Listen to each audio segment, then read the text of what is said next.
معزز ناظرین، السلام علیکم ورحمۃ اللہ وبرکاتہ۔ ناظرین، کیا آپ جانتے ہیں کہ خلیفہ سوم حضرت عثمان غنی رضی اللہ تعالی عنہ کا سعودی بینک میں آج بھی کرنٹ اکاؤنٹ ہے؟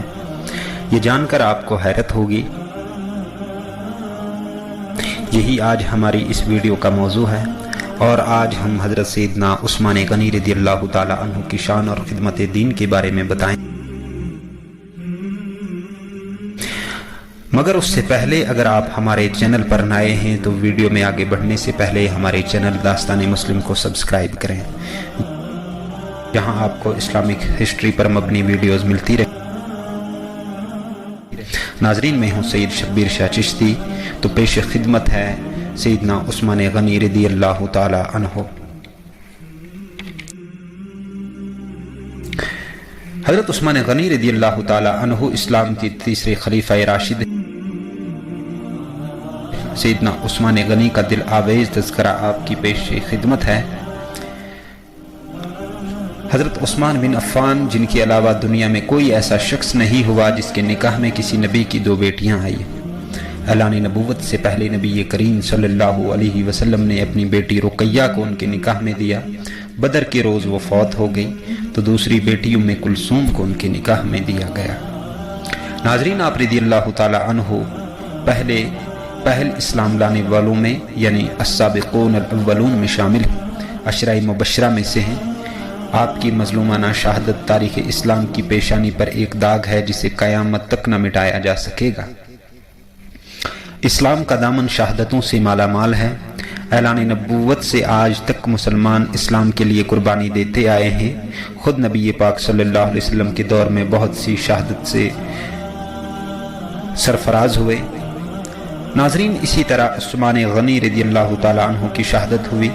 40 دن تک فسادیوں نے ان کے گھر کو گھیرے رکھا اور مظلومانہ طریقے سے آپ کو شہید کیا۔ سیدنا عثمان غنی رضی اللہ تعالی عنہ ہجری سال شروع ہونے سے پہلے 47 سال 576 عیسوی میں شہر مکہ میں پیدا ہوئے۔ آپ رضی اللہ تعالی عنہ کا 5ویں پشت کے بعد حضور نبی کریم صلی اللہ علیہ وسلم سے شجرہ نسب جا ملتا ہے۔ حضرت ابو بکر صدیق رضی اللہ تعالی عنہ کی رہنمائی سے آپ مشرف با اسلام ہوئے۔ حضرت عثمان رضی اللہ تعالی عنہ پہلے صحابی ہیں جنہوں نے سرزمین حبشہ کی طرف ہجرت کی۔ بعد میں دیگر صحابہ بھی آپ کے پیچھے پہنچے۔ بعد ازاں دوسری ہجرت مدینہ منورہ کی جانب کی۔ رسول اللہ صلی اللہ علیہ وسلم عثمان غنی پر مکمل اعتماد اور ان کی فطری حیا و شرافت اور جو انہوں نے اپنے مال کے ذریعے اہل ایمان کی نصرت کی تھی، اس کی رہنمائی، اس کی انتہائی قدر کرتے ہیں۔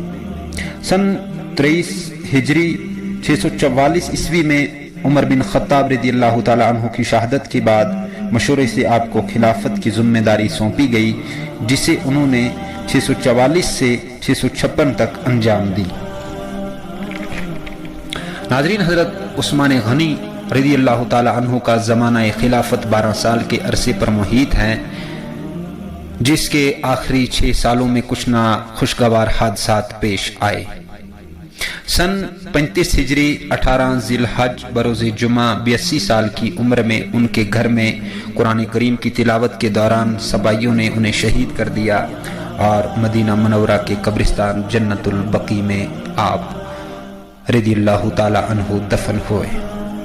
ناظرین، حضرت عثمان غنی رضی اللہ تعالی عنہ ادب، سخاوت، خیر خواہی، حیا، سادگی، عاجزی، رحم دلی، دلجوئی، فکر آخرت، اتباع سنت اور خوف خدا آپ رضی اللہ تعالی عنہ کی سیرت مبارک کی روشن پہلو میں سے ہے۔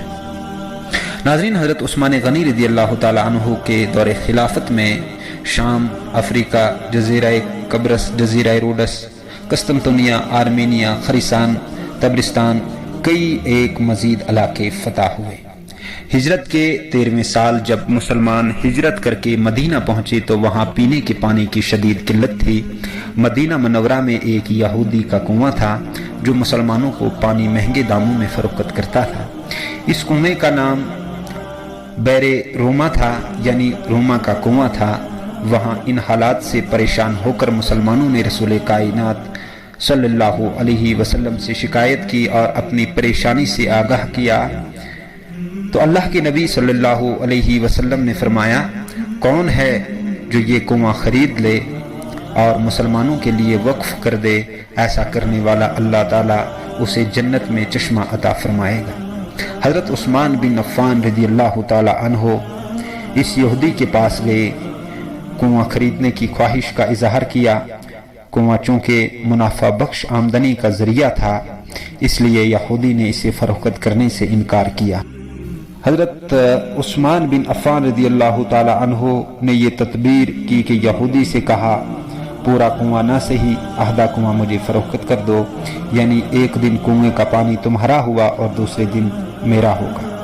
یہودی ان کی اس پیشکش پر لالچ میں آ گیا اور اس نے سوچا کہ حضرت عثمان رضی اللہ تعالی عنہ اپنے دن میں پانی مہنگے داموں میں فروخت کریں گے، اس طرح اسے زیادہ منافع کمانے میں موقع مل جائے گا۔ چنانچہ اس نے آدھا کنواں حضرت عثمان غنی رضی اللہ تعالی عنہ کو فروخت کر دیا۔ حضرت عثمان غنی رضی اللہ تعالی عنہ نے وہ کنواں اللہ کی رضا کے لیے وقف کر کے اپنے دن مسلمانوں کو مفت پانی حاصل کرنے کی اجازت دے دی۔ لوگ حضرت عثمان غنی رضی اللہ تعالی عنہ کے دن مفت پانی حاصل کرتے اور اگلے دن کے لیے بھی ذخیرہ کر لیتے۔ اگلے دن کوئی بھی شخص پانی خریدنے نہیں آتا۔ یہودی نے دیکھا کہ اس کی تجارت ماند پڑ گئی تو اس نے حضرت عثمان غنی رضی اللہ تعالی عنہ سے بات کر کے آدھا کنواں بھی فروخت کرنے کی پیشکش کی۔ اس پر حضرت عثمان غنی رضی اللہ تعالی عنہ راضی ہو گئے اور کم و بیش 35,000 درہم میں پورا کنواں خرید کر مسلمانوں کے لیے وقف کر دیا۔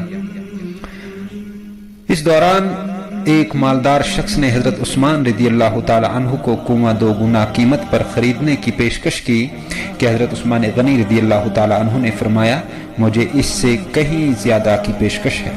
اس شخص نے کہا کہ میں 3 گنا دوں گا۔ حضرت عثمان غنی رضی اللہ تعالی عنہ نے کہا کہ اس سے کہیں زیادہ کی پیشکش مجھے دی گئی ہے۔ اس آدمی نے کہا کہ اے عثمان، میں تمہیں 4 گنا دوں گا۔ حضرت عثمان غنی رضی اللہ تعالی عنہ نے فرمایا کہ مجھے اس سے بھی کہیں زیادہ کی پیشکش کی گئی ہے۔ اسی طرح وہ شخص رقم بڑھاتا گیا۔ حضرت عثمان رضی اللہ تعالی عنہ یہی جواب دیتے رہے، یہاں تک اس آدمی نے کہا کہ ایسا کون ہے جو آپ کو 10 گنا دینے کی پیشکش کر رہا ہے؟ تو اس پر سیدنا عثمان بن عفان رضی اللہ تعالی عنہ نے فرمایا کہ میرا رب مجھے ایک نیکی پر 10 گنا اجر دینے کی پیشکش کرتا ہے۔ ناظرین، وقت گزرتا گیا اور یہ کنواں مسلمانوں کو سیراب کرتا گیا، یہاں تک کہ عثمان غنی رضی اللہ تعالی عنہ کے دور خلافت میں اس کنویں کے ارد گرد کھجوروں کا باغ بن گیا اور اسی دور میں اس باغ کی دیکھ بھال بھی شروع ہو گئی۔ بعد ازاں آل سعود کے عہد میں اس باغ میں کھجوروں کے درختوں کی تعداد تقریباً 1550 ہو گئی۔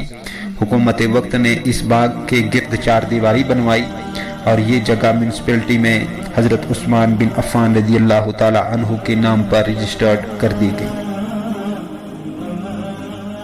وزارت زراعت یہاں کے کھجور بازار میں فروخت کرتی اور اسے حاصل ہونے والی آمدنی سیدنا عثمان بن عفان رضی اللہ تعالی عنہ کے نام پر بینک میں جمع کرواتی، یہاں تک کہ اس اکاؤنٹ میں اتنی رقم جمع ہو گئی کہ مدینہ منورہ کے مرکزی علاقے میں اس رقم سے ایک پلاٹ خریدا گیا،